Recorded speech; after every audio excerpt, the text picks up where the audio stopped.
Hey, soy Isra García. Bienvenido a Disrupt Everything Podcast Series. Reinventarse a uno mismo, de todas las formas posibles. Utilizar ese 1% que marca la diferencia, enmarcar la diferencia y cambiarlo todo. Experimentar, intentar diferente, prototipar, despuntar, sobresalir de uno mismo y hacer accesible lo inaccesible. Hacer en la práctica lo que en la teoría parecía imposible. Destrozar perfecto y habilitar imposible. En este podcast encontrarás superhábitos, habilidades, núcleo, ultraproductividad, la calibración, optimización y sincronización de las 4 dimensiones del potencial humano: física, emocional, intelectual y espiritual. Entrevistas a los más grandes disruptores que he podido encontrar, que conozco y a los que puedo acceder. Grandes líderes de la talla de Robin Sharma, de la talla de Seth Godin, y personas completamente fuera del molde, fuera de la caja. Espero que lo disfrutes y que resuene contigo, que lo utilices, que lo aproveches, que lo maximices y que te suscribas, le des a la campana para que cuando haya nuevos episodios te notifiquen, que le des un like para poder alcanzar a más personas. Y cualquier duda, pregunta, petición, invitado, lo que sea, espero tu comentario porque lo vamos a tener muy en cuenta y tan pronto como pueda responderé. Gracias por tú, gracias por sobresalir y gracias por encontrar el riesgo antes de que el riesgo te encuentre a ti. Vamos a ello. Bienvenidos a Disrupt Everything, podcast series by Isra García. Reinvéntate a ti mismo y cambia lo que más te importa. Bienvenido o bienvenida a un nuevo episodio con la disrupción, a una nueva cita de reinvención, de cambiar las cosas que importan, de hacer que las cosas sucedan, de generar impacto positivo, de aportar valor, de crear utilidad y de vivir en ese estado permanente de interrupción continua, en esos pequeños movimientos que importan y que nos hacen caminar a diario y nos hacen progresar, que al final es la fórmula de la plenitud.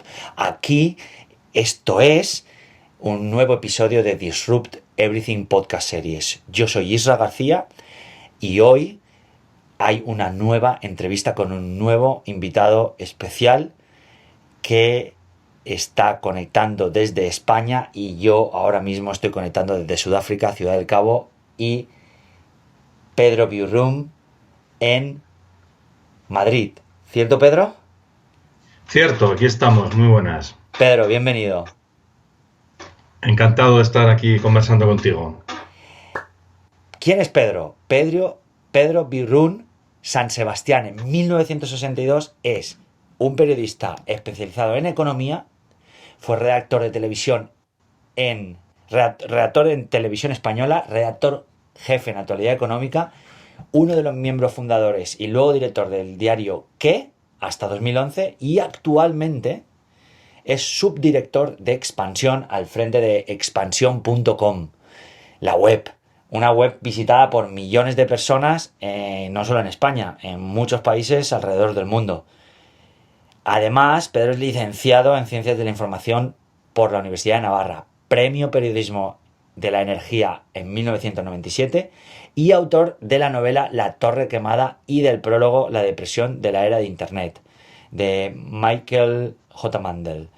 Autor del blog La Estadística del Pollo en Expansión, blogs, y como Twitter lo podréis encontrar en Pedro Bierrum, y además, como él decía al final, padre de 3 hijos y amante de los deportes de la naturaleza, mountain bike, esquí. Pedro, cuántas cosas en no tanto tiempo, ¿no? Bueno, vas haciendo día a día, vas sumando, vas sin tú darte prácticamente cuenta, ¿no? Sí, yo soy una persona muy activa, nunca me ha gustado parar, pero tengo que decir que en esto soy un becario comparado contigo, porque si vemos tu perfil, por poner un ejemplo, me gustan los deportes de naturaleza, el esquí o me gusta la mountain bike, pero yo no he hecho nunca un Ironman. Yo soy un aficionado, me cojo mi bici con alguno de mis hijos, con amigos, o ahora que he superado ya en los últimos años una operación de cervicales que tuve, que me tuvo apartado, me cojo y me voy a esquiar. Me puedo bajar una negra en una estación en condiciones buenas, pero desde luego no hacer el loco, ni resistir, ni hacer carreras, ni nada de eso. A disfrutar, ¿no? Todo más tranquilo. Lo demás, lo que tú dices, mi profesión me encanta. Yo no fui vocacional desde niño a esto del periodismo, a diferencia de otras personas que lo tengo muy claro. Yo iba por ciencias, iba dedicado y destinado a ciencias y veía las letras como un hobby. Yo siempre quise escribir y escribir novela. De joven, de repente, descubrí el periodismo y fue un flechazo. Y la verdad es que he disfrutado mucho porque, como bien dices, estoy muy especializado en economía, ahora mismo en tema digital, pero he pasado experiencias como la del que jamás renunciaría a ellas, ¿no? Con todo lo magnífico que tuvo y lo duro que tuvo, porque vivimos de todo, pero son experiencias muy creativas, muy, como tú dices, disruptivas, ¿no? Yo creo que como aquel periódico se hizo, no se hacen normalmente los periódicos. Entonces era un grupo de gente joven, lanzada, con muchísimas ganas, una aventura, y mezclaba periodismo con marketing solidario, con actuar en la sociedad.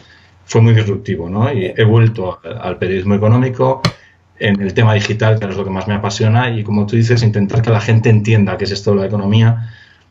No hablar para las fuentes hiperenteradas, sino hablar para la gente normal que quiere saber y traducir. Y eso es mi blog, la estadística del pollo. Pedro, en ese tiempo, antes de llegar al que coincido contigo que en ese momento fue uno de los medios más disruptivos de la época, por no decir el que más. ¿Cuáles son esos hechos que más han impactado en tu carrera profesional? ¿Y luego en tu vida? En ambos. Claro, te podría decir muchos, porque lógicamente uno ya va teniendo experiencias y va acumulando y sumando, me costaría encontrar, pero si tengo que acudir a algo que pueda servir de anécdota, mis comienzos, muy comienzos, porque estoy hablando de primeros cursos de la carrera, cuando yo estudiaba en Pamplona. Yo me fui de San Sebastián a estudiar a Pamplona porque lo tenía cerca de casa, tenía una hermana que vivía allí, y porque a la hora de elegir una facultad para estudiar periodismo, sin duda era la que ofrecía mayor nivel, mayor calidad, etcétera, ¿no? Entonces, estando allí, hice prácticas en la radio en Ávila, 2 veranos. Y hay una anécdota que se me quedó grabada y la recuerdo perfectamente, porque es la que me ha servido a lo largo de todos estos años con mis equipos. Y es, yo llego allí siendo un chaval que estudia, a hacer unas prácticas, había publicado algún articulito en prensa en Navarra, sin más, y el primer día estaba medio asustado. No había, por supuesto, móviles, no había esto, me mandan con una grabadora a preguntar a unos chavales, un concurso de pintura, tal, vuelvo, a qué hora, no sé qué, cómo va esto en directo, tal. Y al cabo de una semana, el director de la emisora se va de vacaciones y me dice que lleve el informativo. Claro, llevar el informativo para mí era como saltar la muralla china, es decir, que era un salto importante, pero él me veía, un tío que venía a la universidad, que venía preparado en su opinión, que tenía destrezas y tal, se quedaba poca gente en verano en la emisora, y bueno, pues llévalo. Te puedo decir, todavía no llega la anécdota, si me enrollo tú me cortas. No te preocupes. El primer informativo que tenía que... Sí, el primer informativo que tenía que durar media hora, siendo como soy yo, bastante activo, duró 20 minutos. Me lo comí en 20 minutos. Pero lo que me impactó y me ha servido siempre, aparte de afrontar ese reto, fue la llamada. Yo hasta que recibimos una llamada no tenía muy claro lo que estaba haciendo. Yo estaba jugando a ser periodista, yo estaba jugando a hacer un programa de radio o un informativo, estaba haciendo unas prácticas.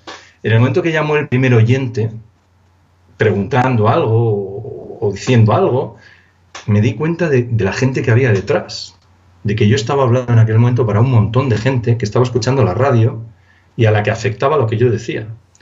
Y fui muy consciente de la responsabilidad que tenía. Y a partir de ahí yo siempre transmití a mis equipos que cuando vayan a escribir algo, cuando vayan a grabar algo, cuando vayan a hacer un reportaje, una investigación, algo, y mira que han pasado por mí decenas o centenares de becarios, de redactores junior en mis distintos trabajos. Ahora mismo en la web pues van pasando cada 6 meses unos otros, y siempre les digo lo mismo. Tú cuenta esto como querrías que te lo contaran a ti. Pregúntate lo que tú querrías preguntar y hazlo de una forma sencilla y entendible. Y eso me ha servido mucho a lo largo de toda mi carrera profesional, ¿no? Ese fue el primer impacto, fue aquel, ¿no? Bueno, ver tu primer artículo publicado, etcétera. Y luego a lo largo de mi vida profesional es que ha habido muchos. Desde los éxitos periodísticos, pues publicar una exclusiva en la portada de Actualidad Económica en un momento dado, hasta lanzar periódicos nuevos. Para mí lo más apasionante, cuando lanzamos el qué, yo tuve que luego lanzarlo a varias ciudades y había que transmitir una filosofía de cómo hacer un periódico. O haber conseguido ahora en expansión a través de Internet que seamos líderes en calidad, en que la gente entienda, etcétera. Y luego está lo personal. Para mí, a lo largo de toda mi trayectoria, cuando hacías especiales y te ibas a conocer una empresa a fondo, hablabas con un empresario amenazado por ETA, que te contaba su vida, que no le importaba salir en la foto, que te enseñaba el caserío desde el que le vigilaban, que comías con él y con sus empleados porque comías en la cantina de la empresa y te habían explicado todo el proceso de fabricación, todo el proceso de todo, pero ahí hacía una relación que luego mantenías con los años y alguno ha sido muy conocido porque luego secuestraron a su sobrino, etcétera. Y la verdad es que esas relaciones, el conocer otras culturas, conocer otra gente de todos los tipos, ¿no? Desde un directivo bancario hasta el operario de una empresa, ¿no? Pasando por las anécdotas del que ya son más humanas, ¿no?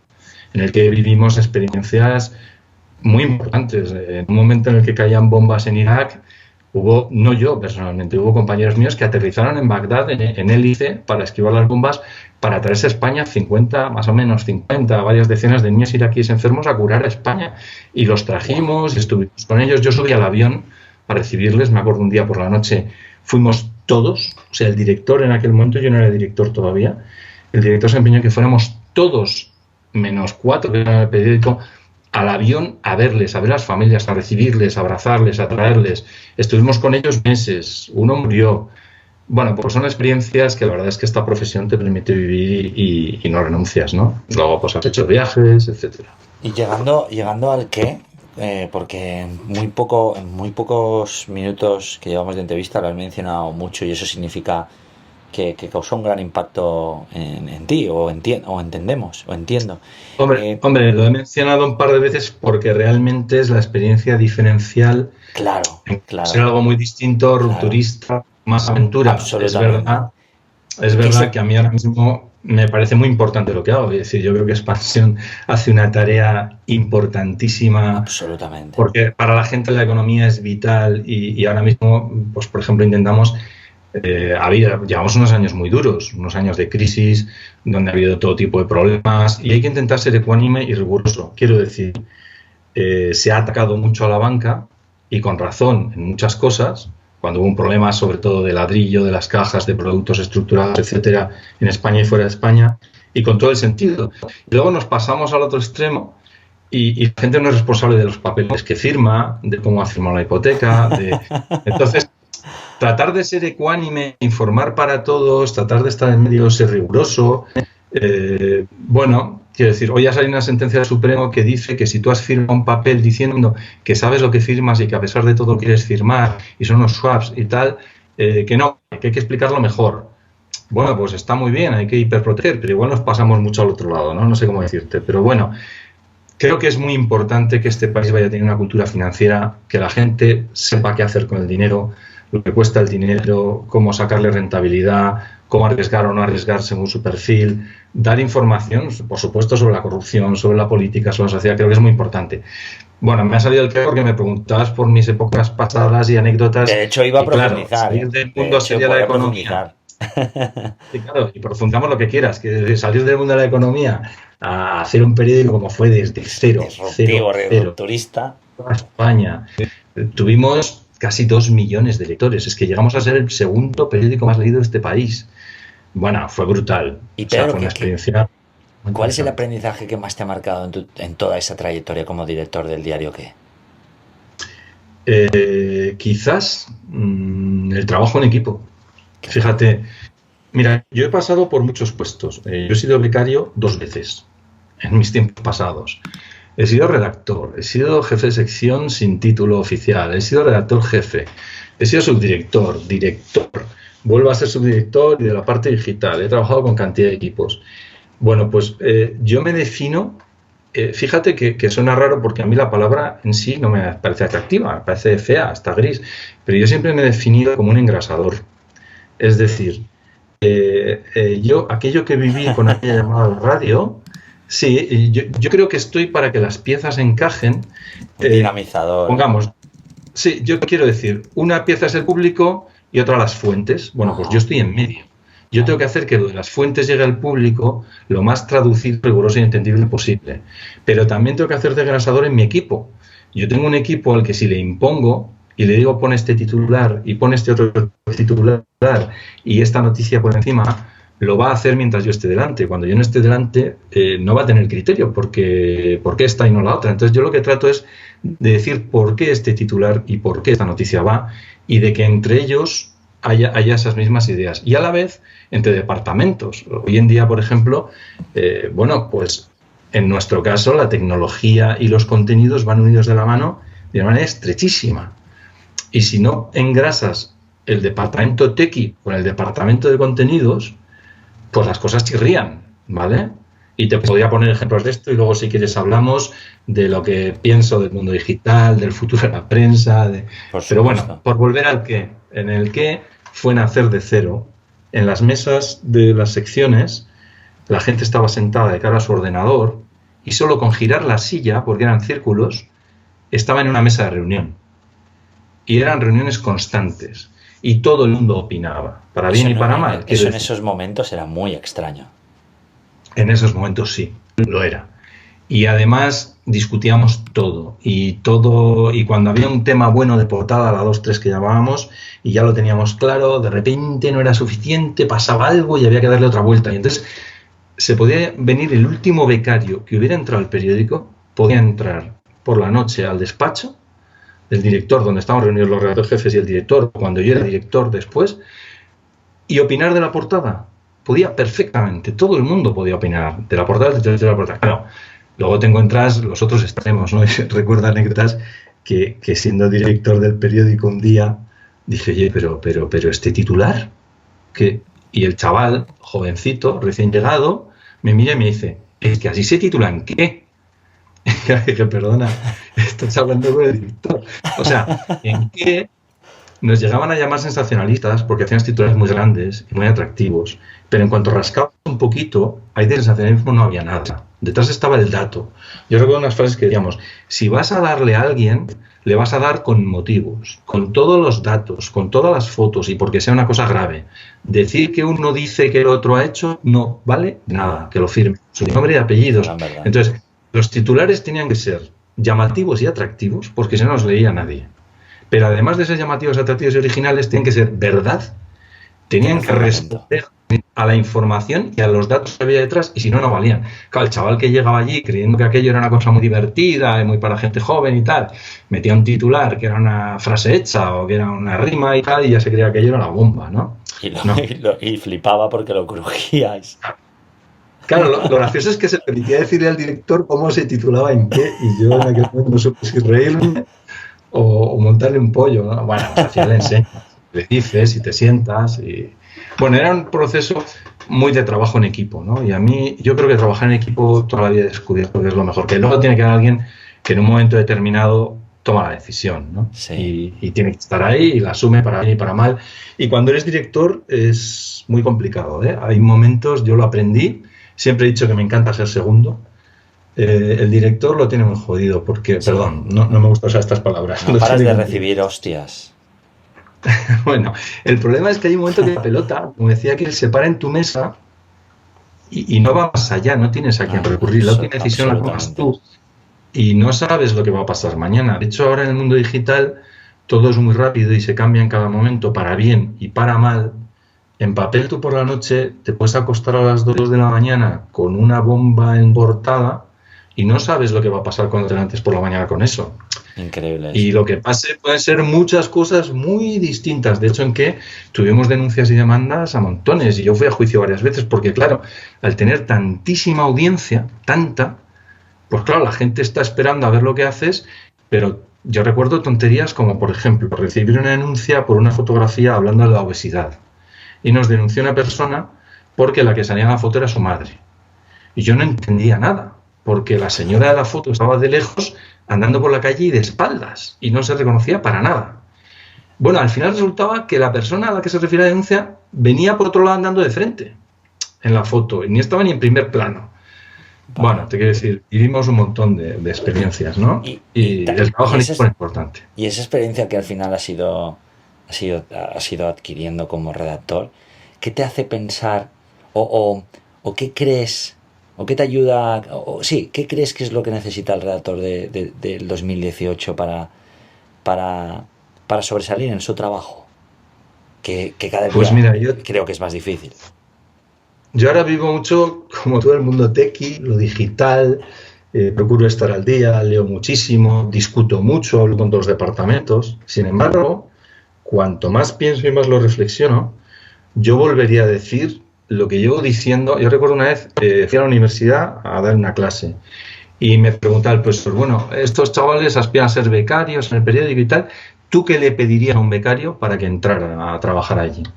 Le dije, mira, sentido común, dedicación y honestidad. Y al final con eso vas a cualquier parte, porque lo demás se aprende, las skills, mira, a manejar un editor, a manejar otro, a manejar una red social, a manejar el móvil, a manejar, yo qué sé, 3D, lo que tú quieras, aprendes.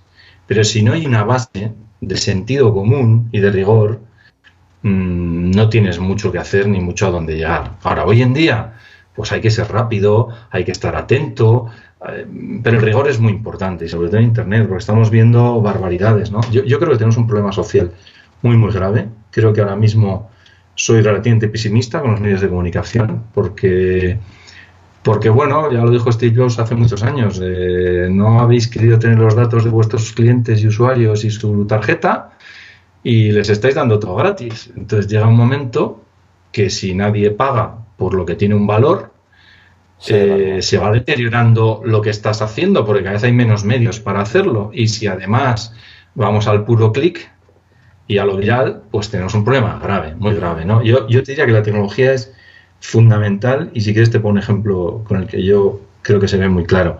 Hoy en día, como tú bien conoces, tenemos herramientas maravillosas de software.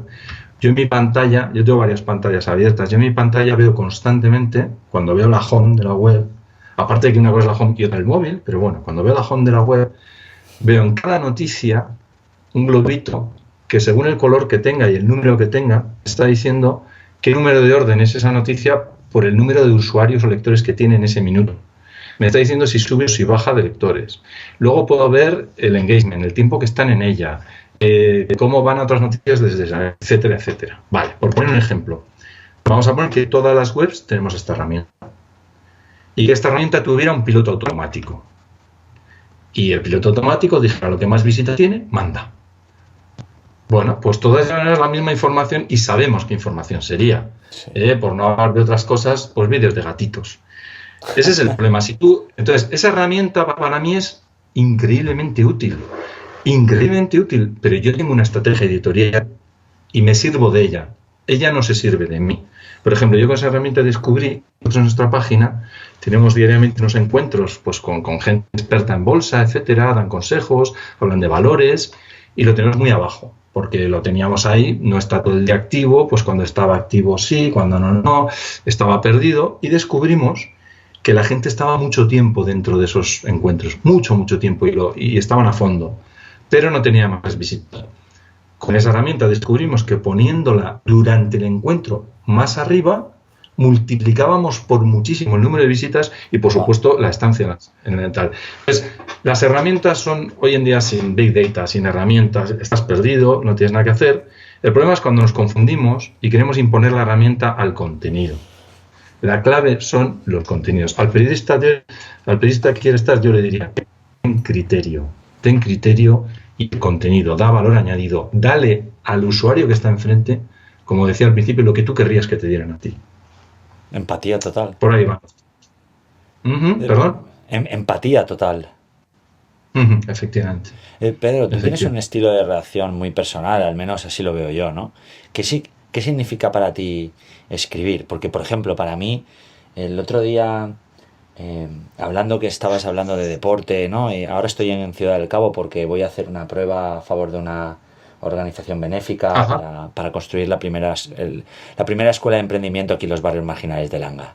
Y voy a correr, 320 kilómetros de Ciudad del Cabo. Bueno, no he entrenado, no está. Y hace el sábado hice 8 horas de bici después de 40 días de parado por una operación que he tenido. Y estaba muerto. Y el domingo hice 5 horas de rodillo. Y cuando bajé, dije, voy a hacer 3 horas más. Y cuando estabas haciendo estas 3 horas, dije, no puedo más, tío. No puedo. Y sabes que me puse a escribir, por eso te hacía esta pregunta. Y cuando empecé a escribir, hice como un diálogo conmigo mismo. Y ese mismo diálogo me sirvió de automotivación. Y me di cuenta de que escribir emociona a la persona. Sí. Y luego emociona a los demás. Sí. Por eso, ¿qué significa para ti escribir? Pues mira, yo he descubierto que es muy importante para mí escribir, porque, como te decía, yo desde bastante jovencito quería escribir, y yo a los 16, 18 empecé mi primera novela, 16, 18, te puedes imaginar, por ahí andará, luego intenté otra, por ahí andará, tal, hasta que me pasé al periodismo y me olvidé de las novelas, y me olvidé de todo eso, pero siempre he leído, me ha gustado leer cuando tengo un rato. Yo no soy como tú, porque tú dices que yo hago muchas cosas, pero yo no podría estar 8 horas, yo no podría estar una con el rodillo o con etcétera, y además dedicarme a una ONG y además ayudar por allí. Yo hago menos cosas, pero bueno. Porque me pongo delante de las charlas TED y me pongo delante de un Evernote, si no, no aguantaría tantas horas delante de un rodillo. Ya. Bueno, lo que te iba a decir es, hay 2 formas de escribir para mí, ¿vale? Entonces, la experiencia más fuerte que he tenido escribiendo fue la novela que publiqué. ¿Por qué? Porque el día que de repente me di cuenta de que tenía una historia en la que tenía algo que contar, que era ficción, por supuesto, no era autoayuda, ni era profesional, ni era nada, era una historia que tenía que contar de pura novela. Hoy en día estaría muy de moda, porque en el fondo de la novela está la corrupción, y la corrupción urbanístico-política, y esta la publiqué hace bastantes años y la escribí hace bastantes más. Y fue una experiencia increíble, porque empecé a escribirla muy joven, estuvo años en el cajón y acabé mandándola a editoriales. Me daban la famosa carta tengo enmarcada una carta en la editorial diciendo, está muy bien, nos gusta, inténtelo, pero no encaja en nuestros tal, con la portada publicada al lado, ¿no? Entonces, escribir una novela es increíble porque hay personajes que se escapan a ti, se crean solos, de repente te lleva por otro lado, la disfrutas pero sufres porque de repente crees que lo tienes y se te cae. Bueno, conseguí terminarla y, casualidades de la vida, cuando ya la daba por perdida, vi en un tablón de anuncios un par de concursos literarios que había y se me ocurrió mandarla. Y tiempo después, justo cuando estaba lanzando el qué, me llaman por teléfono al móvil, preguntan por mí y me dicen, mire, es que llamo del Premio Ciudad de Torrevieja porque su novela es finalista y queremos saber si nos da permiso para poner su nombre en la nota que vamos a publicar y si quiere venir a la cena y tal. Joder, encantado, permiso, lo que quieran. Me acuerdo que llamé a mi mujer y le dije, oye, que igual me publican porque soy finalista en un concurso en un pueblo. Y a la media hora me llamó mi mujer y me dice, pero ¿tú sabes qué concurso es ese? Y yo en aquel momento estaba liado, trabajando, no me enteraba de nada.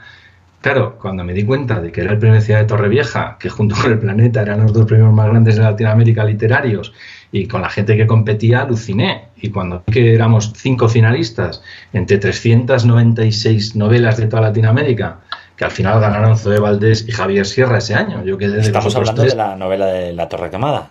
La Torre Quemada, sí. Entonces, bueno, fue increíble, ¿no? Y a partir de ahí, pues hice lo que me recomendó el tío de la editorial, que me dijo, mira, búscate, aprovecha esto que has quedado finalista, mira si alguna editorial más pequeña te la publica y públicala por ahí, porque es que este negocio es muy complicado y tiene que ser gente muy conocida, con mucha potencia, muy famosa, es un mundo que mueve mucho dinero, tal. Y yo con mi novelita, pues al final una editorial me la publicó y me quedé feliz. Luego, oye, duró en las librerías lo que duró, yo me quedé muy contento, se vendió lo que se vendió, pues ya está, pues esos 1000 ejemplares, yo la tengo ahí para regalar a amigos unos cuantos, pero me quité el gusanillo. Y luego está el otro escribir, que es mi profesión.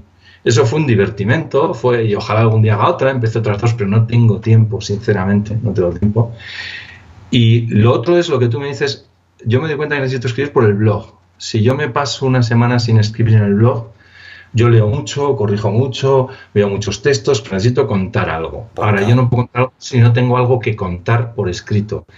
Y para mí fue una bendición crear la Estadística del Pollo, porque lo que pretende es, lo que te decía, a la gente que le interesa cualquier aspecto relacionado con la economía, que es prácticamente todo, darle pistas de qué puede suponer, realmente qué pasa con las pensiones, o hago muchos temas para inversores, o la economía digital y todo el desarrollo digital y el comercio digital, o bueno, de todo tipo de temas que me surgen, que creo que puedo aportar algo, no porque yo sepa mucho, sencillamente porque leo mucho, estoy muy metido, hablo con mucha gente y trato de poner sentido común y sencillez a lo que explico. Y ahí lo dejo. Bueno, tengo mis seguidores, ahí está, y yo disfruto mucho haciéndolo. Entonces hay escribir por divertimento Sí, y escribir por necesidad, por necesidad personal, ¿no? Realización también. bueno, al final es mi profesión. Vivo Claro, de y eso. O por sea, el profesión, blog no es mi obviamente. profesión. O sea, es curioso. O sea, mi profesión ahora mismo es escribir yo. Es que otros escriban y cómo tienen que escribir y que esté en internet y que esté bien y que llegue. Pero a la vez, si es parte de mi profesión, yo aportar donde creo que tengo que aportar, ¿no? Y está ahí, porque, bueno, al fin y al cabo llevo años en esto de la economía. Y la estadística del pollo está dentro de expansión, y expansión hoy es un imperio digital y quizá uno de los más importantes, no solo del país, sino de habla hispana. ¿Cuáles dirías que son las claves para liderar un proyecto de este tipo, Pedro? Pues mira, yo creo que fundamentalmente debemos mucho al pasado. Es decir, tú lo tienes que revitalizar día a día. Pero expansión no es cualquier marca y no se ha hecho sola porque sí. Expansión viene de gente muy seria durante muchos años que hizo un proyecto de periodismo serio, riguroso, independiente Como y que pocos, ha sido muy importante. ¿Perdona? como pocos. Sí. Entonces, bueno, ahora lo que estamos haciendo es que eso que existe y que es muy reconocido perviva y perviva en papel, en digital y en todo lo que haga falta, porque al final el canal es lo de menos. Como decíamos, a mí me pidieron que fuera a Santander a explicar con otras personas dónde estaba el futuro de los medios digitales y por dónde iba la transformación digital. Y yo recuerdo que la clave de todo lo que hice, yo lo comparaba como cuando doy la clase en el máster con la comida, ¿no? Con cocinar. Tú tienes que tener una buena materia prima, unos buenos ingredientes y con honestidad hacer que lleguen a la gente. Si tú no tienes una buena materia prima y unos buenos ingredientes, pues serás trending topic por un día, León come gamba. Pero si tú haces una cosa bien hecha, podrás ser chef, el de la película Chef, haciendo unos bocadillos exquisitos, maravillosos con su camión restaurante, pues arrasaba por todas las ciudades que llegaba, porque tenía una buena materia prima y un buen material. Entonces, la clave, como decíamos, son los contenidos. Mira, ahora mismo lo hacemos por internet, a través del móvil, y mañana igual nos insertan un chip en el cerebro, no tengo ni idea. O Pero por seguirás cualquier otro siendo los medio. contenidos. Pero si tú no tienes unos buenos contenidos detrás, una marca fiable, y Expansión es una marca fiable y rigurosa, pues no tienes nada que hacer. Yo tengo la inmensa suerte de que puedo tener mi blog en Expansión y de participar de ese equipo que es Expansión. Pero bueno, yo rigurosa y muchos otros han pasado antes y pasan después, que yo creo que es la clave, ¿no? Y ahí estamos, peleando. Contenido. Porque es muy complicado el futuro de esta profesión, como te decía, ¿eh? Yo creo que o empezamos a darnos cuenta de que lo que tiene un valor hay que pagar por ello, o vamos al suicidio colectivo y algún día la sociedad se va a dar cuenta de que, y ya se está dando cuenta en casos como Estados Unidos, o como el Brexit, o como lo que nos está pasando en política constantemente. Hoy en día vivimos una información constante, bombardeo, respondo inmediatamente sin meditar, ahora es A, mañana es B. Esto confunde, funcionamos ¿Sabes? como si fuera un programa de televisión donde votamos con el mando quién se va y quién se queda, y esto no. Hay que reposar un poco, analizar y tener medios fiables y rigurosos. Y el día de mañana la sociedad, si los medios van muriendo, lo va a echar de menos. Sí, me decías, perdón. No, Pedro, ¿no crees? Esto que dices me encanta porque al final yo creo, o eso es lo que siempre he pensado, es que al final no tenemos valores. O sea, no tenemos o tenemos principios, pero estamos dispuestos a rechazarlos por la gratificación instantánea. Dejamos de ser lo que podríamos llegar a ser para ser algo a corto plazo. Y en esa carrera a 200 kilómetros por la autopista del deseo, ¿no? Muy, muy estoico es esto. Sí.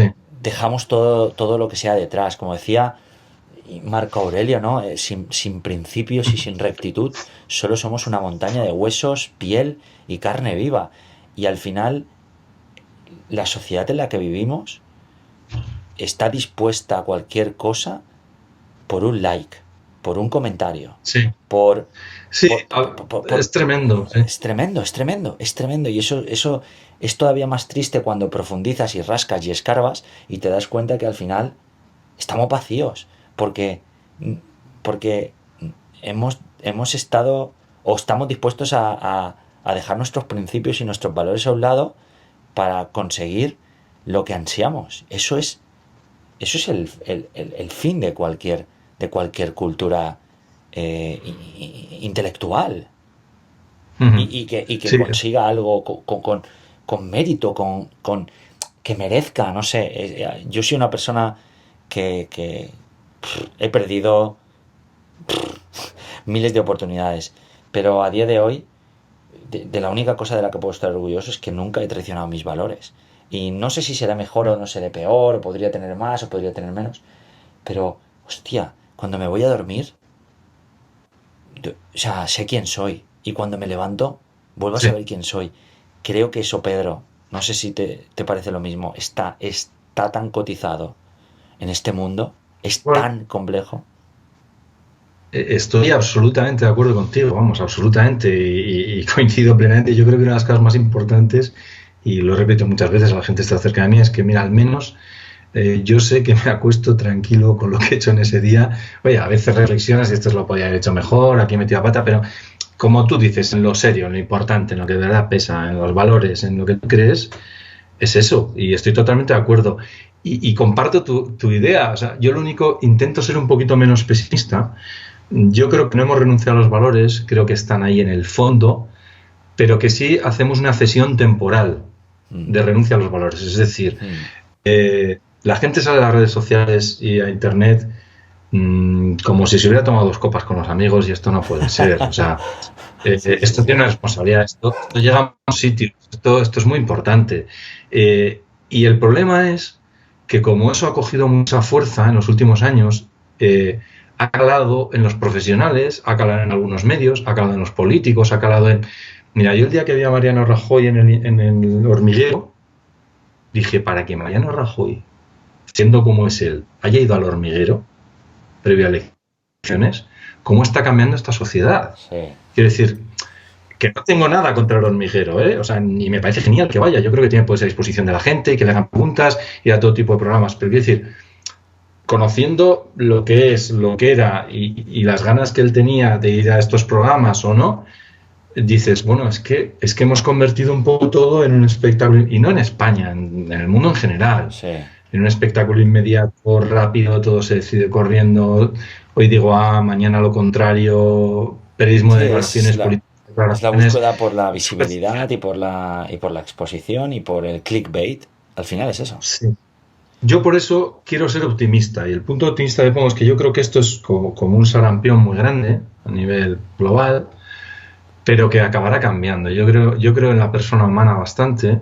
Con un ejemplo muy tonto, yo cuando era jovencito en España había 2 televisiones, la 1 y la 2, en blanco y negro, y no había más para elegir, y tenías el 1, 2, 3 y la clave.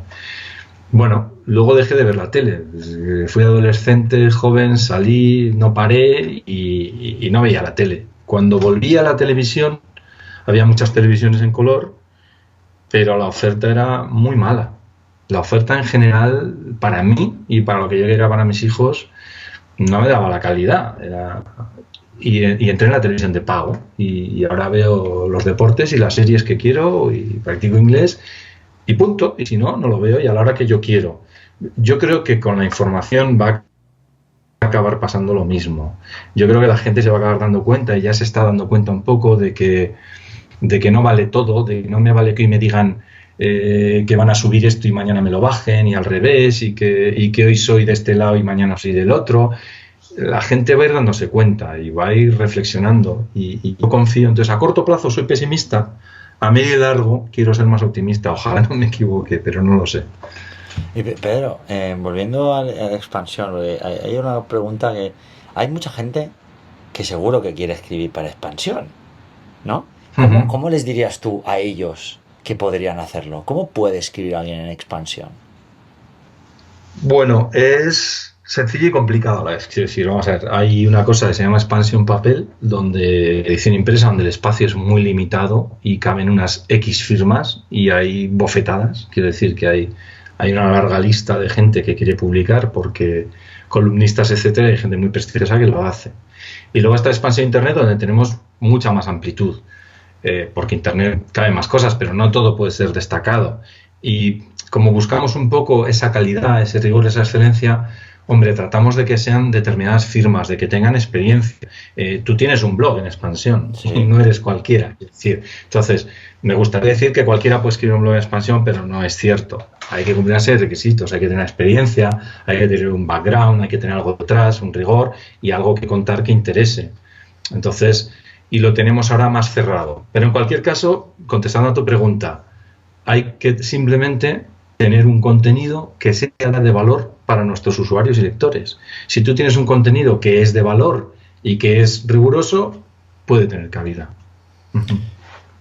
¿Y cómo, a quién se lo pueden hacer llegar? Bueno, pues hay muchas vías. Si es general, todo el mundo abierto, tenemos en la web un servicio de atención al usuario, que ahí me llegan cantidad de cosas, se filtra mucho, pero me llegan cantidad de cosas, yo vuelvo a filtrar más, pero me llegan cantidad de cosas y hay un servicio que es perfectamente utilizable, ¿no? Genial. Y Pedro, si tuvieras que destacar una capacidad, ¿cuál sería y por qué? Perdona, ¿se ha cortado una? Perdón. Si tuvieras que destacar una capacidad o una habilidad en todos estos años, ¿cuál sería y por qué? Una habilidad del comunicador. Una habilidad, una habilidad tuya, la que crees que más te ha servido, más te ha ayudado. Sinceramente, yo sí diría de engrasador, pero quizá de engrasador transmisor, ¿no? Bueno, tratar de que las cosas interesantes lleguen a la gente por muchas vías. Y claro, eso ya lo vas enriqueciendo con trabajo en equipo, con probando las fuentes, haciéndolo llegar de forma técnicamente viable, todo lo que quieras, ¿no? Pero yo sobre todo soy una persona que disfruta lo que hace. Disfrutar lo que haces, que te guste, que creas en lo que haces, ¿vale? Yo creo que eso es muy, muy importante, creer en lo que tú haces y ser tú mismo. Eso es fundamental. Y que lo adaptes a tu vida familiar, a tu vida profesional, a tus amigos, a tu ocio. Yo creo que eso es clave. ¿Y cómo te ayuda eso, Pedro? ¿Cómo te ayuda? ¿Cómo Pedro Biorum se reinventa? ¿Y cómo cree que podría hacerlo mejor? ¿Y cómo lo hace actualmente? Ahí es muy complicado. ¿Cómo me reinvento? Pues mira, yo te diría que no sé si me sé reinventar, pero es que me he tenido que reinventar unas cuantas veces, ¿no? Lo has hecho, A mí cuando me llama la última vez, digamos la última grande, cuando a mí me llama Ana Isabel Pérez, directora de expansión, para que vaya a expansión a encargarme de la web, yo digo, Ana, yo sigo los temas económicos porque me interesan, pero yo llevo 7 años fuera del periodismo económico. Yo no soy un tequi, me interesa la tecnología, me gusta mucho, pero no soy un tequi, no soy un experto. ¿Qué pinto yo allí y tal? Que sí, que seguro, que te conozco, que tal. Bueno, y aterricé un 25 de julio allí en la redacción, en mitad de la redacción. Yo no tengo despacho, yo estoy en medio con mi equipo, creo que si no, no te enteras de nada. Yo venía de tener despacho. Y el despacho está bien si quieres jugar a videojuegos o tener una conversación privada, o cierto prestigio para recibir a alguien, pero te aísla. Y si quieres llevar algo de internet en serio, tienes que estar en medio de lo que pasa y enterarte de todo lo que pasa. Y bueno, aterricé ahí con mis ciertas prevenciones de cómo lo voy a hacer, qué voy a hacer aquí. De hecho, oye, sin poner un nuevo jefe a un equipo, etcétera, describí un equipo magnífico de gente y me puse a hacer cosas y enseguida vi que podía aportar cosas, que los demás me aportaban a mí. ¿Y qué hice? Pues empollar, pero empollar haciendo. O sea, yo repito que en la medida de lo posible leo muchísimo, me entero muchísimo y sobre todo lo que te decía al principio, sentido común y práctica, experiencia, o sea, sentido común.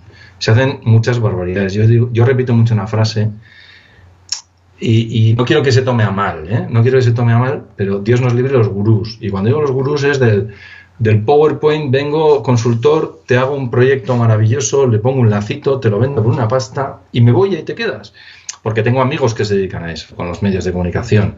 Claro, llegar a un medio de comunicación y en un mes decir lo que tiene que hacer y luego irte, ya, joder, es que a los 2 o 3 meses eso ha cambiado. O está peor. Y hay muchos problemas y salen muchas cosas. Entonces yo creo que es muy necesario, repito, cuando hablo de gurú no hablo despectivo y tiene que haber consultores y gurús y yo he aprendido de ellos inmensamente en mi carrera. Yo hablo de muchos otros que proliferan, que te colocan el productito, se lavan las manos, ahí te quedas. Yo me acuerdo que vinieron a hacernos una consultora americana y tal, a estar con nosotros, y ahora les dije, mira, lo mejor que puedes hacer es siéntate aquí a mi lado una semana o 2 y luego hablamos. O sea, empápate de lo que hacemos, cómo lo hacemos, etcétera, ¿no? Los datos fríos, etcétera. Entonces, bueno, yo creo que la experiencia, aprender todo el tiempo, el enriquecerte es fundamental. Y Pedro, entonces, enriquecerte, hablar, formarte. Yo leo a los gurús, y hablo con ellos, o sea, me interesa mucho. Quizá lo he dicho en un tono, es una frase cuando de repente viene un técnico y solo quiere que tu noticia tenga pinchazos, ¿vale? Bueno, yo siempre digo que la única función de un gurú es hacerte ver que no necesitas ningún gurú, ¿no? Ajá, me parece interesante. Es, creo, el trabajar mano a mano, ¿no? Esto es, y al final dejas de ser un gurú porque te pones a trabajar y te pones a aportar el mismo nivel que te puede aportar la otra persona. Eso es, traduciría mi frase a Dios nos libre de los falsos gurús. Creo que sería más exacto con lo que quiero decir, ¿vale? Creo que sería más exacto, porque creo que se ha llegado a desprestigiar la palabra, entonces, y ahora cualquiera es gurú. No. Una cosa es que tengas un partner, un socio, un consultor que te va a ayudar, que te va a hacer ver tus defectos, que te va a hacer sacar las buenas ideas. Y otras son los que nos quieren vender. Me has entendido perfectamente. Sí, lo que nos quieren vender, el oportunismo, el estar en un... Es, por ejemplo, la proliferación de ahora de expertos en blockchain y criptodivisa, que antes eran expertos en social media. No tiene mucho sentido. Sí. No tiene mucho sentido porque son industrias totalmente paralelas. Ajá. Sí, estamos de acuerdo. Es al final es la gente que está orientada al pelotazo. Y como vas saltando de pelotazo en pelotazo, vas generando negatividad porque al final alguien perjudicas. Claro. Porque no es que es distinto a alguien que llega a un medio de comunicación, se tira 2 meses, vive con ellos, lo hace con ellos y les da buenos consejos, que alguien que aparece por ahí con un PowerPoint, dice 4 cosas, te cobra un dinero, se va y ahora como se ha puesto adelante, ¿no? Claro. Eso es a lo que yo me refería. Vale. Pedro, me gustaría hablar sobre la depresión de la era de Internet, no la de Michael Mandel, sino sobre tu visión, ya que fuiste la persona que escribió el prólogo. ¿Cómo esto lo conectas con la era digital que estamos viviendo ahora mismo? Pues mira, yo te diría que este hombre tenía toda la razón del mundo, ¿no? Porque él ya advertía cuando el boom que tuvimos, la burbuja tecnológica que tuvimos a finales del siglo pasado, él ya advertía que el gran peligro, la depresión de Internet, él decía que el gran peligro era que por un montón de negocios que estaban surgiendo al calor de Internet muy mal interpretados, yo recuerdo que había gente que se hacía famosa con cementerios virtuales de mascotas, con todo tipo de cosas, nos iban a cambiar, ya no importaban los fundamentales de una empresa, ¿no? Cuando el dinero perdía, más virguera era y más había que invertir porque más desarrollo tenía en futuro, etcétera. Llegaron a decir grandes consultoras y grande gente importante, nos hemos equivocado, esta es la nueva economía, y dijo, esto va a hacer mucho daño, porque Internet de verdad ha venido para quedarse y nos va a cambiar la vida a todos y a los negocios. Lo que pasa es que Internet no es esto, es otra cosa que vendrán, y esto lo puede retrasar. Y la verdad es que el hombre tuvo muchísima razón, porque Internet ha venido y nos ha cambiado la vida, y de qué manera. O sea, yo ahora no concibo el periodismo sin Internet, pero lo mismo que te digo, cuando yo escribí mi novela, yo me iba a librerías a leer libros y tomar notas, pues sí, ahora coges internet y podrías haber escrito 4 novelas, porque es que solo con la información que sacas de internet de cualquier cosa puedes hacer 100.000 cosas, no hablo de plagiar, ¿no? Pero la información que tienes a disposición es brutal. Máquinas hablando con máquinas,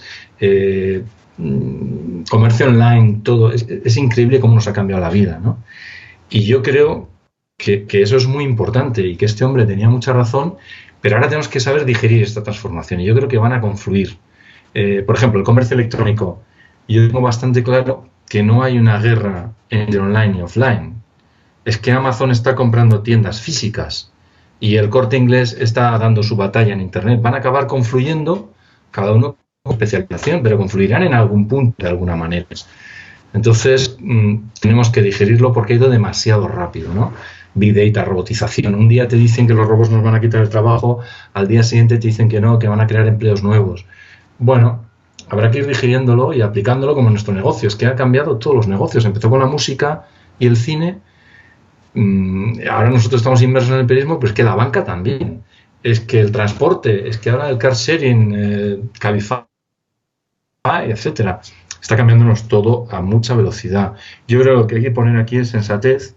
Y luego hay un problema, la legislación y la regulación, que yo creo que no puede ser excesiva, sí es necesaria y va muy por detrás siempre. Muchísimo. Siempre.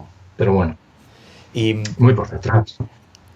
Y ahora esto nos lleva un poco a la transformación digital, a los negocios que se digitalizan por completo, a que desde la persona más antigua de la organización, ya sea el gerente, hasta la persona más nueva, estén alineados en la misma línea de trabajo.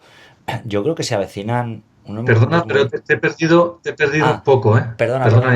Te he perdido la persona más antigua. Sí, hasta la persona que acaba de entrar ahora, que creo que deben estar trabajando en la misma línea de trabajo.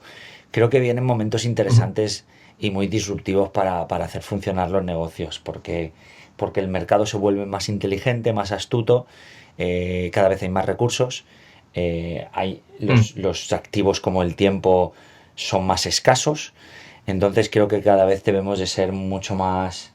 No, sí, que creo yo que creativos es la palabra, ¿no? Y disruptivos también. Sí. Creo que se avecinan... Flexibles y abiertos al cambio. Tenemos que tener la mente muy abierta y los pies en la tierra. Yo hace poco he escuchado o he leído, ya no sé, una iniciativa en algún sitio que era poner a trabajar a gente con experiencia, con gente nueva juntos, hacer como tándems de equipos, el nuevo con los skills de la gente nueva, muy digital, muy tal. Entonces la brecha digital yo creo que ya se está rompiendo, ¿eh? El otro día escribí en Financial Times un artículo que decía, mi madre que tiene 80 y tantos años pide la cita médica por el móvil sin ningún problema, maneja sus cuentas del banco. Quiero decir que ha habido una época, sí es cierto que ha habido una época reciente en la que los millennials y la gente joven eran los superdigitales y la gente mayor se queda fuera. Ahora hay abuelos que manejan internet que alucinas. Entonces, pero sí es bueno lo que decíamos de trabajar en equipo, un mix, pero hay que tener la mente abierta, ser muy flexible. Mi despacho es mi móvil o mi ordenador portátil, o sea, ya esto de que tengo mi sitio y solo trabajo aquí y a esta hora y no sé qué, ha muerto, ha acabado y tienes que ser rápido y estar abierto. Ahora, con sentido común, esto de adoptar que la nueva tecnología que llega a todo correr ha llevado a aberraciones, ha llevado a malgastar dinero a las puertas, ha llevado a fracasar negocios. También es verdad que hay que hacer prueba de error, pero con cabeza, ¿no? Entonces, esa es mi impresión. También tengo la impresión de que empezamos a apartar demasiado a la gente rápidamente y ahora este país vive un desafío muy importante que ocurre también en Europa y en otros países, y es que a la gente joven le cuesta muchísimo encontrar un trabajo mínimamente remunerado y a la gente un poco mayor también. Yo ahora lo vivo en mi entorno, o sea, yo he conocido el caso de alguna persona muy preparada, director general de multinacional muy cercano, que ha estado 2 años sin encontrar trabajo porque la multinacional tomó una serie de decisiones a nivel europeo que afectaron a su jefe directo y entonces le afectaron a él y tenía un currículum demasiado elevado. Es que no podía encontrar trabajo. Demasiado bajo o demasiado elevado. Claro, porque a partir de cierta edad y con un currículum elevado nadie te coge porque o haces sombra o ganas demasiado o eso por un lado y por el otro los jóvenes. Entonces bueno, esta sociedad va a tener que equilibrarse, ¿no? Yo ya hace poco lo escribía en el blog, decía, si ya prescindimos de la gente mayor y quién va a cotizar y sostener las pensiones y quién va a aportar experiencia y quién va... Pero claro, los jóvenes también tienen que tener su sitio y hay que equilibrar esas dos cosas. Con todo el mundo digital creo que va a ser posible, pero complicado. Sobre todo... ¿Cómo crees que se podría Primero, equilibrar? la transición es complicada y que además pienso que la transición ya no va a acabar, que esto ya va a ser un cambio continuo. Sí, O sea, la agricultura ha sido tan grande, lo que llaman ahora la cuarta revolución industrial, llámalo X, que cada vez se llama una forma, le puedes poner los nombres que quieras, yo creo que esto ya es un cambio continuo. desde luego lo es, desde luego lo es. Y Pedro, a partir de ahora voy a ir con una serie de preguntas más rápidas, Ujú. que son ya la tanda final de preguntas rápidas. Perfecto. Pedro, ¿cuál es el blog que más disfrutas leyendo? En general, de blogs de gente, Sí, me dices, bueno, nunca me gusta mojarme mucho con nombres, pero hay unos cuantos, yo leo unos cuantos, quiero decir, depende para qué. O sea, el tuyo por supuesto me gusta, ¿qué te voy a decir? Pero nosotros tenemos blogs de gente muy buena.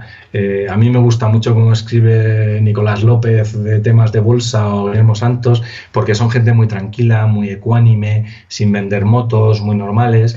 Pero también me gusta mucho leer cosas sociales o leer a gente. Es que tampoco me gustan los nombres. Te quiero decir, me es complicado. Soy muy poco de... Yo nunca he tenido pósters lo ni de dejamos deportistas, ni de actores, ni de... lo dejamos en la Sí, palabra perdón. clave, que es la ecuanimidad, ¿no?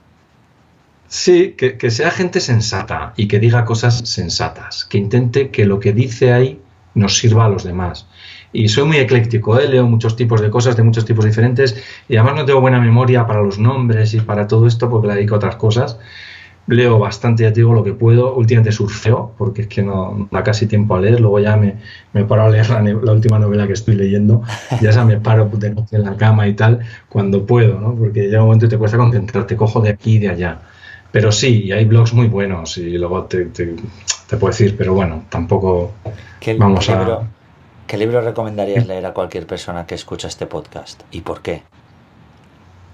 Bueno, eso es complicado, pero hay unos cuantos.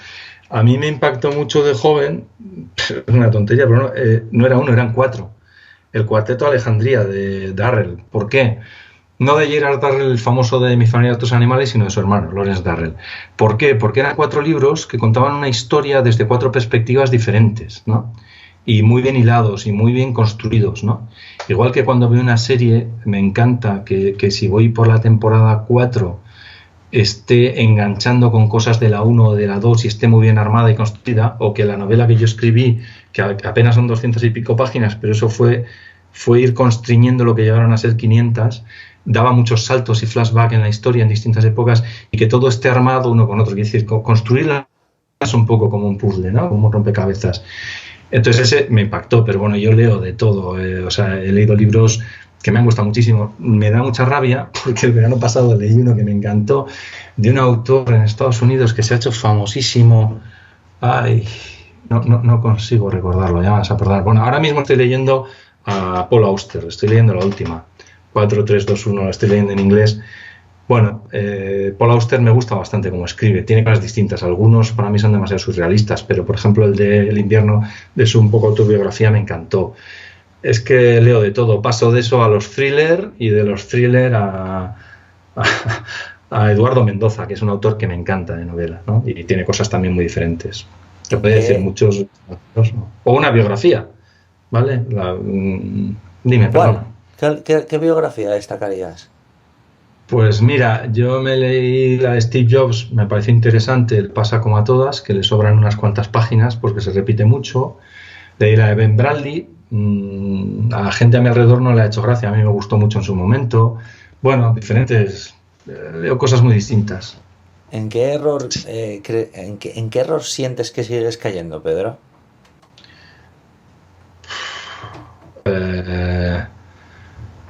Mi hiperactividad. A veces no reposar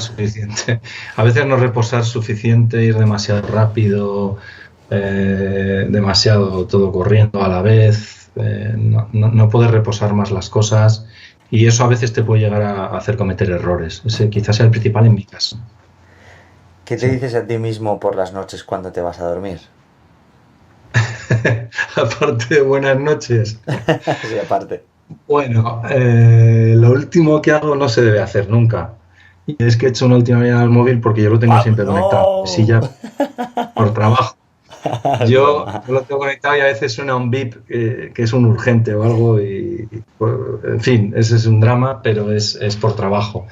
7 días a la semana. Lo último que me digo es, normalmente me acuerdo de los míos. Y los míos en sentido amplio, ¿no? Yo tengo un sentido de familia que no solo es la familia de sangre, sino un grupo de gente muy cercana a mí, que siendo amigos son como familia para mí, ¿no? Y lo último que hago es un recuerdo para todos ellos, todos los días. ¿Y cuando despiertas? Depende qué día. Por ejemplo, ayer por la mañana fue, no, soy incapaz de bajar al gimnasio. Mañana hoy lo he conseguido, voy muy poco, no me gusta el gimnasio, pero me obligo porque como no puedo coger casi la bici ya ni todo eso, por lo menos tengo uno debajo de casa y un poquito hago media horita, 3/4 días a la semana, pero no, y lo primero corriendo, es que yo me levanto corriendo a ver las webs y ver si tengo que enviar algún mensaje o tengo algún mensaje. Por lo mismo, es lo que lo hablábamos antes de la entrevista. Ajá, perdona. La tecnología, ¿perdona? No, perdona, está bien. La tecnología es grande. Yo te contaba la anécdota de aquella persona que me dijo hace muchos años, enseñando un zapatófono, los primeros móviles enormes, porque él tenía gran responsabilidad en la empresa, y me decía, esta es mi libertad y mi condena. Es decir, es lo que me hace estar 24 horas al día, 7 días a la semana conectado, pudiendo conectarme, pero me permite moverme.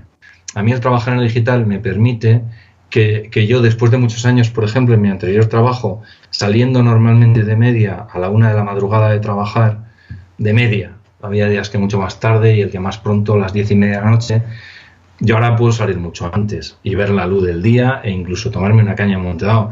Pero yo muchas veces a las 10 y 11 de la noche estoy conectado y casi todos los días a primera de la mañana estoy conectado. No cabe duda que vivimos mejor. Entonces, bueno, estás mucho más conectado, pero a su vez eres mucho más libre. Y la tecnología nos ha dado. Absolutamente. Pedro, si tuvieras, ¿qué es aquello que te gustaría hacer que no hayas hecho todavía? Kitesurf, pero vamos. No creo que llegue. Oye, no pues creo te espero en Ciudad del Cabo.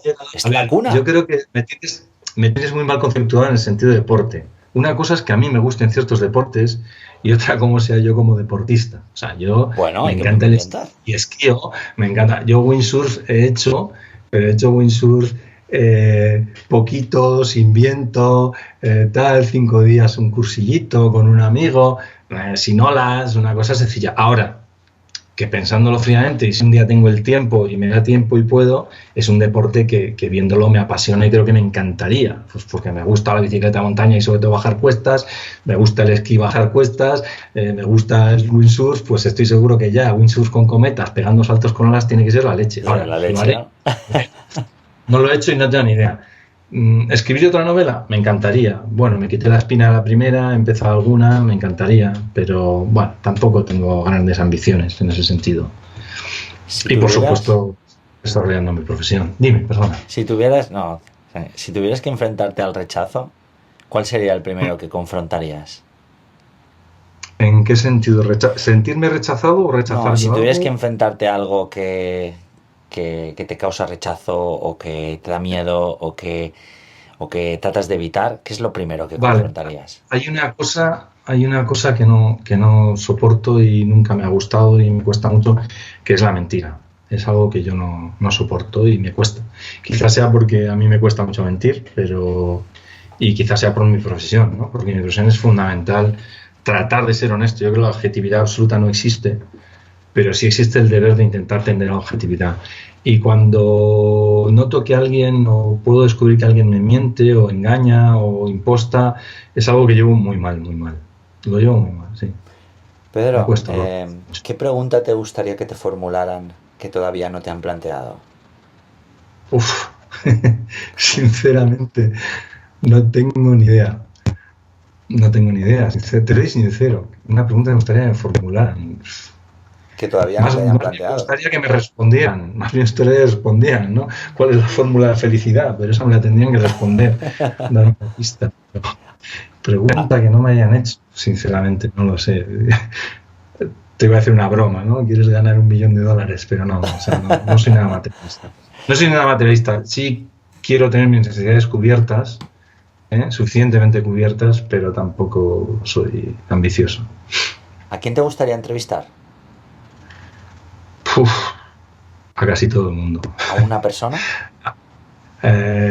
Bueno, hay autores a los que me gustaría entrevistar, pues como te he dicho, de novela, ha habido periodistas, hay gente en la historia que ya no está, ha habido músicos.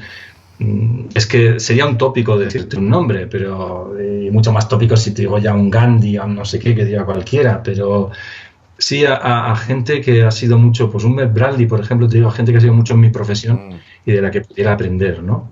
Y luego a gente muy normal, de la que también aprendes muchísimo. Yo he aprendido mucho de todas las entrevistas que he hecho a lo largo de mi vida. Y a veces del que más has aprendido es del que menos te lo esperas. Sí. Sí. ¿A quién me recomendarías entrevistar en un próximo episodio, Pedro? Disruptivo. ¿O disruptiva? O disruptiva. Gente que esté haciendo algo por cambiar la sociedad de verdad. Hay bastante gente, pero uno concreto. Me cuesta decirte, como ves, me cuesta mucho dar nombres. De hecho, me ha costado hacer esta entrevista porque me cuesta ser entrevistado. Te lo agradezco. Pero yo creo que hay mucha gente que merece la pena batiéndose el cobre por cambiar las cosas. Lo hay. No sé. Espero tu propuesta en un futuro. Espero tu propuesta en un futuro. Ajá. Oye, pues, Pedro, el próximo post de tu blog va a llegar a 10 millones de personas. ¿Cuál sería el título? ¿A 1.000 millones de personas? Sí. ¿Me estás diciendo? ¿A 10? No, es que no sé, no te entiendo, se corta esto. Perdona. Bueno, a muchísimas. El próximo post de tu blog llegará a 10 millones de personas mínimo. ¿Cuál sería el título? Sí, a muchísima gente. Me lo pones complicado porque ahí intento ser profesional y no irme por las ramas, no irme a lo Gandhi, ¿no? Es que, claro, para poder decir algo intentaría salirme de mí mismo y dar alguna recomendación que tenga que ver con lo que escribo habitualmente en mi blog. ¿Cuál sería? Piense por usted mismo. Sería piense por usted mismo, pero eso no refleja mi blog de verdad, te quiero decir. Eso aplícalo a qué tiene que hacer con su vida profesional, con su dinero, con sus... Porque yo no soy un asesor, un psicólogo, te quiero decir el que van a hacer con su vida, pero sí que si van a invertir se tienen que asesorar bien y saber dónde van a invertir y cómo van a invertir. Y eso me vale para el dinero y para la vida. Es decir, que miren bien, que piensen, que escuchen, que valoren y que luego con todo eso tomen una decisión propia. Es decir, sea usted mismo, pero sea usted mismo adquiriendo de fuera. Te he metido un rollo filosófico. Es que me haces unas preguntas muy complicadas. Era y es perfecto para finalizar el podcast. Piensa por ti mismo, en todos los sentidos. Pedro, gracias por estas dosis de sabiduría, de experiencia y de aporte en las cuales yo he aprendido mucho y seguro que todos los que están escuchando o las que están escuchando también. Gracias por tu tiempo y por querer contribuir con nosotros, Pedro. Muchas gracias por compartir este rato y yo lo único que diría que sabiduría es poca, quiero decir, no hay sabiduría, lo que hay es simplemente vivencias y yo creo que todo el mundo tiene vivencias muy interesantes que contar y bueno, trato de transmitir las vivencias que he tenido y sobre todo en lo profesional y en lo vital, que yo creo que van muy unidos. Y agradecerte a ti este rato, ¿no? Y está muy a gusto y muy agradable. Y gracias a todos por escuchar este rollo. Nada de rollo. Yo creo que cuando las vivencias van acompañadas de sentido común y de algo que tú has mencionado muchas veces y que a mí me encanta y me repito todas las mañanas y se llama ecuanimidad, entonces sí que se convierte en un poco bastante de sabiduría que en ocasiones nos hace falta mucho. Así que gracias por aportarnos esta luz. Y seguiremos leyéndote la estadística del pollo en expansión. Te pueden seguir en el perfil de LinkedIn en Pedro Biurrun y en Twitter en Pedro Biurrun también. Pedro, de nuevo gracias por participar. Encantado, Isra, un placer y que disfrutes ahí en Ciudad del Cabo y sobre todo por lo que vayas a hacer para ayudar a los demás. Un abrazo. Un abrazo, Pedro. Bueno, pues esta ha sido la entrevista con un disruptor, con Pedro Biurrun, en Disrupt Everything Podcast Series. Y como siempre, bueno, si quieres dejar un comentario, si quieres compartir, bla, bla, bla, bla, son todos rollos. Lo más importante que podrías hacer por ti y por mí, y también por Pedro, es que de algo que hayas escuchado aquí, que te haya aportado, aunque sea un poco, y que notes que puede ser accionable, ve y ponlo en práctica, porque eso es lo que hará que te muevas del sitio, y eso en su esencia iniciará un movimiento, y al final, ¿quién gana la carrera? La persona que más movimientos crea hacia adelante, tracción delantera, amigo o amiga. Esto es Disrupt Everything, soy Isra García, y hay que seguir, porque si merece la pena, hay que hacerlo en exceso. Esto ha sido Disrupt Everything by Isra García. Encuentra el riesgo antes de que el riesgo te encuentre a ti. Hey, gracias por llegar hasta aquí, por escuchar este podcast, ver este vídeo y sumarte a la liga del 1%, esa que marca la diferencia en el 99% restante. Gracias por tú, tal y como eres, tal y como ocurres. Te reto y te incito a que utilices una sola cosa de lo que has escuchado, visto en este podcast para tu vida, para impactar, para servir, para jugar, para practicar, para amar, para vivir, que es para lo que estamos aquí. Trabajar con excelencia, sí. Producir con excelencia, sí. Pero vivir con excelencia. Si esto ha resonado contigo, te espero en los nuevos episodios. Te espero en la Liga del 1%, la comunidad que poco a poco voy a empezar a construir con muchas cosas que no voy a desvelar, pero vas a vivir, tanto presenciales como online, tanto para tu vida, como para tu profesión, como para tu familia, como para tus negocios. Puedes suscribirte abajo en la descripción. Y